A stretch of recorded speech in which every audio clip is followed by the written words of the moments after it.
Ils ont passé leur journée à sillonner les routes sinueuses du Limousin. Objectif, reconnaître les moindres détails des spéciales qu'ils auront à courir dans 2 jours. Une reco, comme on dit dans le jargon, où le copilote joue un rôle essentiel pour déjouer les pièges du circuit. Les pièges, ça va être les conditions météo particulières, avec beaucoup de changements. Très rapidement, ça peut être humide et une demi-heure après, ça peut être très sec.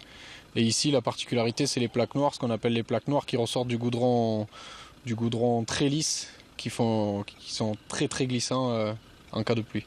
Le choix des pneumatiques risque donc d'être primordial au moment du départ de Limoges, d'autant que l'option prise au début ne pourra pas être changée en journée. Ça va être un peu la clé du rallye, celui qui ose ou au contraire qui joue la sécurité, et ça peut marcher dans un sens comme dans l'autre. Après, l'avantage de la 2 roues, par contre, c'est qu'on peut faire un choix panaché et permuter à la rigueur les pneus juste avant le départ de la spéciale avec un choix très retaillé par exemple devant et pas retaillé derrière. Et si ça se met à faire beau, on permute, ce qui fait qu'on n'est pas trop perdant.